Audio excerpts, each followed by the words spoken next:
Welcome to my class, students. We are doing footprints without feet and the chapter is Boli. Now we are doing board question answer. Let's start the board question answer. And this question, ये जो question है ये CBSE 2015 में आया है. The question is, he said to Ramlal, as a revenue official, you are the representative of the government in the village and so you must set an example to the villagers. आपको पता है ना क्या कहा उसने रामलाल से कि आप रेवेन्यू ऑफिशियल हो तो आप रिप्रेजेंट करते हो गवर्नमेंट को, और अगर गांव में स्कूल खुल रहा है तो ये आपको एक एग्जाम्पल सेट करना है विलेजर्स के लिए. हाउ? आप अपनी बेटी का एडमिशन यहाँ पर करो. You must send your daughters to school, क्योंकि बेटियों का अगर आप अपने बेटी को अगर स्कूल में भेजोगे तो बाकी लोग भी स्कूल में भेजेंगे. Then the question is who is he. तो ही इज द तहसीलदार. कौन है ही? ही जो है वो तहसीलदार है. Question 2, what example does he want Ramlal to set. वो कौन सा एग्जाम्पल सेट करने कह रहा है रामलाल को? The tehsildar wants Ramlal to send his daughters to the village school. तो तहसीलदार क्या कह रहा है? वो रामलाल से क्या चाह रहा है? वांट्स रामलाल वो चाह रहा है रामलाल से कि आप अपने बेटियों को स्कूल भेजो so that other villagers will follow his example, ताकि दूसरे जो गांव वाले हैं उसके एग्जाम्पल फॉलो कर सके. By sending their daughters to the school too, अपनी बच्चियों को स्कूल में भेजकर. What does the word revenue means? अब रेवेन्यू ऑफिशियल है तो रेवेन्यू का मतलब क्या होता है? रेवेन्यू का मतलब होता है tax. What part of speech is the word n in the extract? तो ये जो n है ये कौन से पार्ट ऑफ स्पीच में आता है? आपने देख रहे हो ना आप कैसे लिटरेचर में ग्रामर पूछा जा रहा है सीबीएसई बोर्ड एग्जाम में. तो you will have to very careful, बहुत ही केयरफुली आपको ग्रामर भी पूरा करना है और अपने चैप्टर्स भी करने हैं, क्योंकि पूरा का पूरा लिटरेचर बेस किस पे होता है? ग्रामर पर होता है. अब ये जो एन है ये कौन सा पार्ट ऑफ स्पीच है? एन जो है वो आर्टिकल है. A N the. आप मेरे ग्रामर के सेशन में जाओ आर्टिकल एंड डिटरमाइनर्स में, वहां आपको इसकी पूरी जानकारी मिल जाएगी. Now next, then she began to cry and tears flowed from her eyes in a helpless flood. वो क्या हुआ? वो रोने लग गई और जो आंसू है उसकी आंखों से ऐसे निकलने लगे जैसे हेल्पलेस फ्लड है, जैसे बाढ़ आई हुई है. She kept her head down as she sat in her corner. उसने अपना हेड डाउन किया चूंकि वो कॉर्नर में बैठी हुई थी. Not daring to look up at the girls, और हिम्मत नहीं हो रही थी उसकी कि वो दूसरी लड़कियों को देखे. Who she knew was still laughing at her. जिन्हें वो जानती थी लेकिन फिर भी वो उस पर हंस रही थी. CBSE 2015. Who is she? She is Sulekha, also known as भोली. सुलेखा कौन है? हमारी भूली है, हमारी नायिका है, राइट. और उसकी ये हालत थी जब वो फर्स्ट डे अपने स्कूल में गई थी.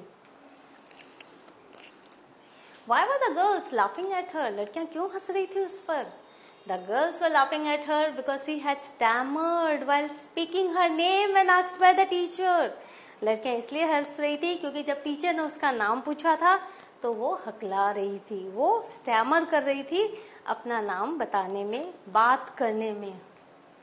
See, the girls were laughing at her because she had stammered while speaking her name when asked by the teacher.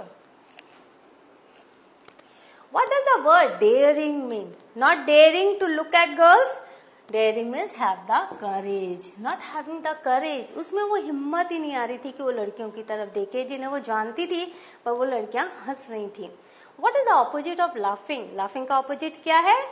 Crying. तो आपने देखा है एंटीनोमल, सिनोनिम्स, उसके बाद मीनिंग, ये सब आते हैं सीबीएसई बोर्ड एग्जाम में. तो आपको पूरा का पूरा ग्रामर, पूरा का पूरा आपको वर्ड का मीनिंग, हर एक वर्ड का मीनिंग सब कुछ ध्यान से करके एग्जाम के लिए तैयारी करनी है. What felt भोली? A dumb cow with a new hope in her. तो जो भोली थी वो एक डम काउ की तरह थी, एक बेचारी मूक गाय की तरह. उसके अंदर नया जो होप था, आशा थी, वो कैसे उसमें भरा गया? ये सीबीएसई 2015 में है answer. On first day of school भोली अ डम काउ, उसके पहले दिन जो स्कूल भी थी तो भोली जो एक मूक गाय की तरह थी, found a loving and kind teacher. तो उसे कौन मिली थी?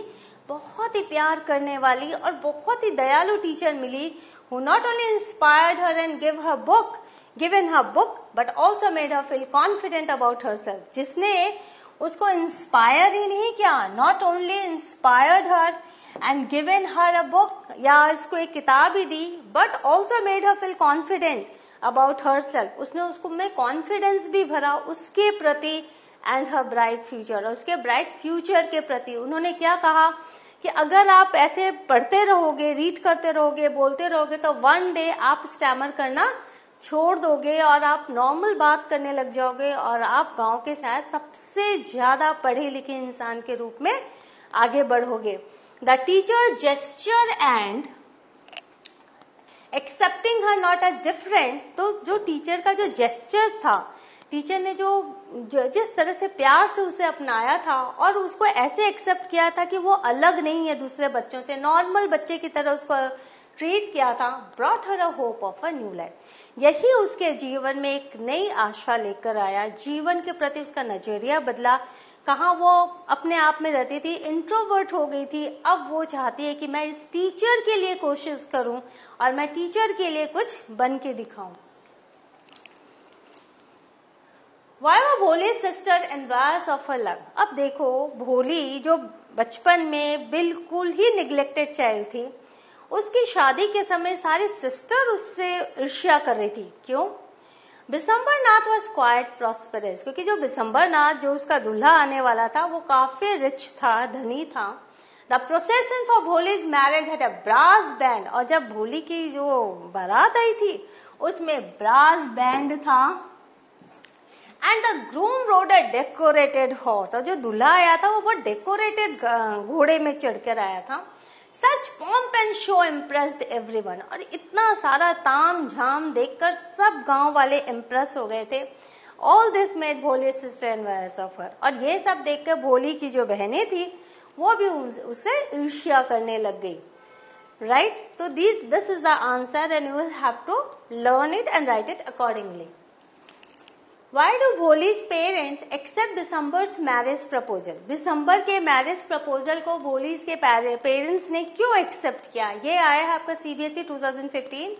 तो द थिंग इज दैट आपको पता है भोली के पेरेंट्स जो थे वो बिसम्बर के मैरिज प्रपोजल को क्यों एक्सेप्ट किया? आंसर वैसे ही लिखना है। Bholi's parents accept Bishamber's marriage proposal because they are happy that he is well off and has not asked for dowry. तो वो क्यों उसके पेरेंट्स ने एक्सेप्ट किया बिसम्बर का मैरिज प्रपोजल? क्योंकि वो बहुत अमीर था। आपने देखा ना, ब्रास बैंड के साथ आया था, सजे धजे घोड़े पर आया था और काफी अच्छी जमींदारी थी उसकी। एंड डाउरी नहीं मांगी थी उसने दहेज नहीं मांगा था।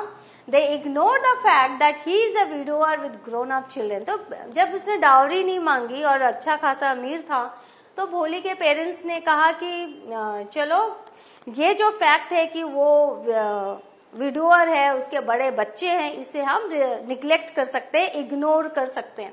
भोली ugliness also make the parents accept the proposal. और ऊपर से आपको पता था भोली के पूरे चेहरे पे चेचक का दाग था, वो स्टैमर करती थी। तो ये सब चीजें भी मिलकर पेरेंट्स को ऐसा लगा कि प्रपोजल को मान लेना चाहिए।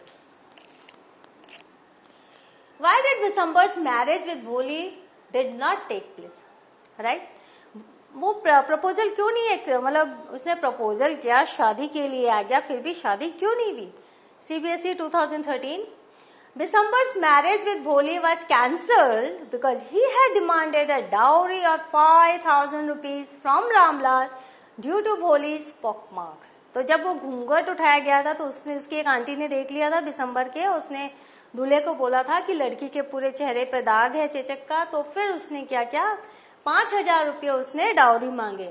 बिसम्बर्स मैरिज विद भोली वाज कैंसल्ड, कैंसिल हो गया बिकॉज ही हैड डिमांडेड, क्योंकि उसने डिमांड की थी अ डाउरी ऑफ 5,000 रुपीज, 5,000 रुपये की उसने दहेज की डिमांड की रामलाल से due to Bholi's pockmark. He also threatened to walk away from the ceremony, और यही नहीं, उसने ये भी कहा कि यदि मुझे ये नहीं मिलेगा तो मैं शादी के मंडप से चला जाऊंगा। सो भोली रिफ्यूज टू मैरी हिम। तो यहाँ पर किसने रिफ्यूज किया उससे शादी करना? भोली ने कहा कि मुझे इससे शादी नहीं करनी, as she could not bear her father's humiliation, क्योंकि वो अपने पिता का अपमान सह नहीं पाई थी। This is the answer. What kind of mother was Ramlal's wife? CBSE 2014। किस तरह की माँ थी रामलाल की जो वाइफ थी? Ramlal's wife was a traditional lady. वो बिल्कुल ही ट्रेडिशनल लेडी थी, with a believe that daughter should not be educated. गांव की थी, पुराने जमाने की कहानी है ये। उस समय ये सोचा जाता था कि लड़कियों को अगर आप पढ़ाओगे तो उनकी शादियां नहीं होंगी, क्योंकि वहां पे गांव में लोग लड़कों को इतना नहीं पढ़ाते, फिर पढ़ी लिखी लड़कियों से कौन शादी करेगा। तो उनका ये बिलीव था कि daughter should not be educated as it would be difficult to find grooms for them, क्योंकि उनके लिए दुल्हा ढूंढना फिर बहुत मुश्किल हो जाता है।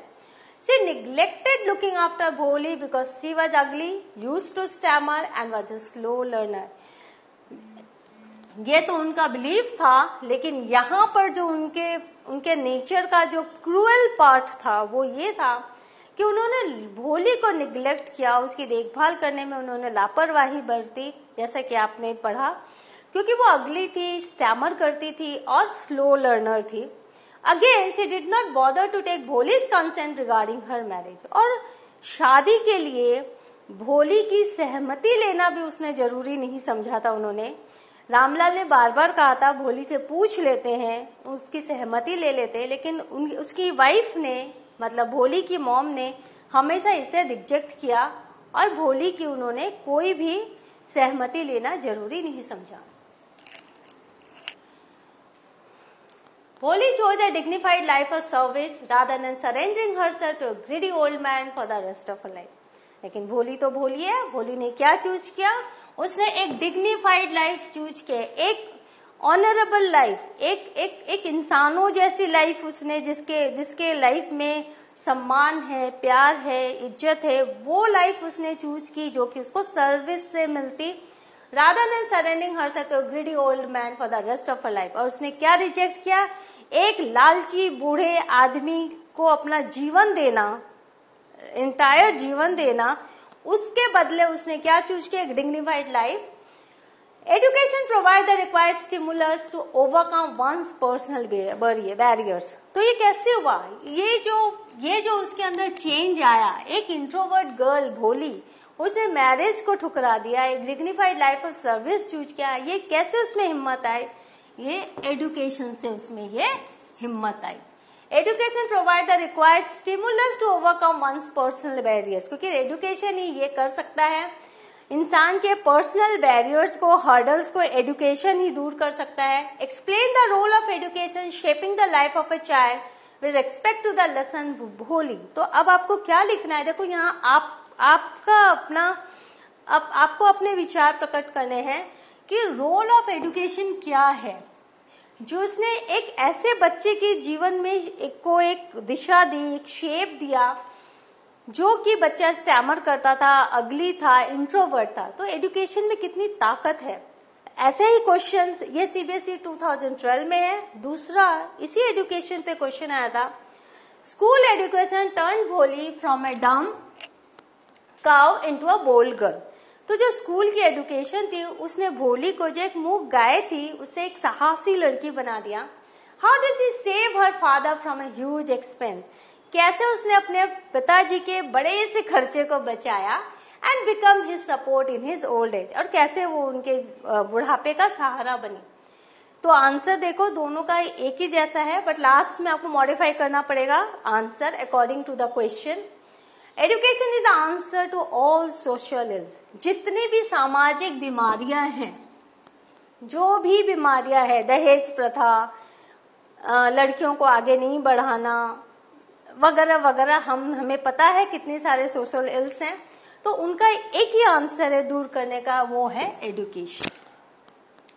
Illiteracy and ignorance bring nothing but poverty. अगर अज्ञानता है और अगर आप पढ़े लिखे नहीं हो, तो वो क्या करता है? और कुछ नहीं लाता, वो सिर्फ गरीबी लाता है, सफरिंग लाता है और मिजरी लाता है। आपका जीवन जो है एक मिजरी सा बन जाएगा, सफर्ड रहेगा, हर समय उसमें मुसीबतें रहेंगी और गरीबी तो खैर रहेगी। भोली लैक्स कॉन्फिडेंस इनिशियली, भोली स्टार्टिंग में आपने देखा उसमें कॉन्फिडेंस नहीं था, बिकॉज ऑफ हर डिसेबिलिटीज, क्योंकि उसको पता था कि वो दूसरे लोगों से अलग है। She is silent, timid and weak in mind, वो साइलेंट रहती थी, डरी भी रहती थी और कमजोर थी अपने दिमाग से।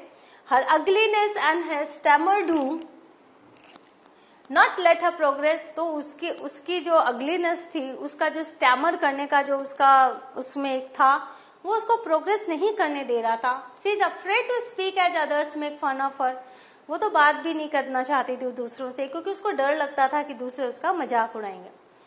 School changes her life completely, लेकिन जब वो स्कूल गई ऑन अ फर्स्ट डे, जब वो अपनी टीचर से मिली, तो उसकी लाइफ कंप्लीटली चेंज हो गई। It opens a new world of hope for her, इसने उसके लिए आशा की एक नई दुनिया खोली। Her teacher treats her with love and kindness, और ये कैसे पॉसिबल हुआ? क्योंकि उसकी टीचर ने उसको प्यार और दयालुता के साथ एक्सेप्ट किया। Her affection and support help Bholi to have faith in herself, teacher का जो अफेक्शन था, प्यार था, और टीचर का जो सपोर्ट था, उसने भोली को हेल्प किया कि वो अपने अंदर वो विश्वास ला सके। She studies and grows into confident young women, उसने पढ़ाई की, वो आगे बढ़ी और एक कॉन्फिडेंट यंग वुमेन में वो परिवर्तित हुई, ट्रांसफॉर्म्ड हुई। शी नोज हर राइट्स, उसको अपने अधिकार पता चले, and she urges them as well, और उसने उन अधिकारों के राइट्स के बारे में सही समय पर बोला भी। She refuses to marry a man who demands dowry, उसने उस इंसान से शादी करने से मना कर दिया जो दहेज मांग रहा था। भोली chooses a dignified life of service rather than surrendering herself to a greedy old man for the rest of her life, और उसने एक dignified life of service को चूज किया, जीवन भर एक बूढ़े ग्रीडी मैन की सर्विस से बेहतर उसने एक dignified life of service, teachers job उसने एक्सेप्ट किया। Does education provide the required stimulus to overcome one's personal barriers? तो इससे हम कह सकते हैं जो एजुकेशन है वो रिक्वायर्ड स्टिमुलस को जन्म देता है, वो रिक्वायर्ड वो इच्छा को जगाता है जो कि इंसान के अपने पर्सनल बैरियर्स को, जो उनका जो खुद का जो एक बनाया हुआ बैरियर है जो उसको आगे नहीं बढ़ने दे रहा है, उसको वो ओवरकम कर सकता है। It turns Bholi from a dumb cow into a bold girl. She saves her father from huge expense and becomes his support in his old age. तो मैंने क्या कहा, आपको जैसा क्वेश्चन है उस हिसाब से आंसर मॉडिफाई करना रहेगा। तो क्वेश्चन में जो सेकंड क्वेश्चन है वो लास्ट में आपको ऐसे लिखना है कि एडुकेशन ने इस तरह से भोली को डम काउ से बोल्ड गर्ल बनाया और उसके फादर के ह्यूज एक्सपेंसेस को बचाया और उसके बुढ़ापे का सहारा बनी। Put the fear out of your heart and you will be able to speak like anyone else. तुम अपने अंदर से वो डर निकालो और तुम दूसरों की तरह बोल पाओगी। These words of encouragement from the teacher highlight the change of social attitude and encouragement can help a child like Bholi to become confident and face the world bravely. तो ये जो encouragement के वर्ड्स थे teacher के, उसने क्या किया, change किया सोशल एटीट्यूड को और एनकरेज किया एक बच्चा जो कि भोली जैसा है, उसको उसने कॉन्फिडेंट बनाया और उसने दुनिया से ब्रेवली फेस करना सिखाया। Taking help from the lesson Bholi write how the social attitude towards Bholi made her an introvert. तो आपको ये करना है, भोली से आपको ये भोली लेसन से आपको बताना है कैसे सोशल एटीट्यूड ने भोली को इंट्रोवर्ट बना दिया। What should be done to help such children to face the world bravely? तो ऐसे बच्चों को वर्ल्ड को फेस करना ब्रेवली कैसे करना है वो हम कैसे सिखा सकते हैं, that you will have to write. Bholi's ugliness, stammering and weak mind made her family and her children treat her badly. तो आपको पता है भोली की अगलीनेस, उसका स्टैमरिंग और उसका वीक माइंड उसकी फैमिली को उसकी family made her family and her children treat her badly. Made family and children treat her badly, तो उसके कारण उसको सब बैडली ट्रीट करते थे, resulting in her turning into an introvert, और उसी के कारण वो अंतर्मुखी हो गई थी। चिल्ड्रेन लाइक भोली should be provided love, care and attention, लेकिन टीचर जब उसके जीवन में आई तो हमने जाना कि ऐसे बच्चों को प्यार देना चाहिए, केयर देना चाहिए, अटेंशन देना चाहिए। If family members are not supporting, यदि ऐसे बच्चों के फैमिली मेंबर सपोर्टिंग नहीं है Others should help such children as in the story. It is Bholi's teacher who brings hope in her life. तो जब आप देखो ऐसे बच्चों के माँ बाप उसको निग्लेक्ट कर रहे हैं, तो आपको आगे बढ़ के उन बच्चों को सहारा देना है, प्यार देना है, जैसे कि यहाँ भोली की टीचर ने किया. An artist like the teacher can turn such children into a masterpiece. तो अगर टीचर जैसी आर्टिस्ट रहे तो इन बच्चों को ही वो मास्टरपीस बना सकती है. By making them strong and independent, उनको strong and independent बना के enough to face the world bravely, और उनको bravely वो world को face कर सकती हैं. So we have finished the chapter. In the next session I will start with a new chapter. Till then have a revision. Thank you.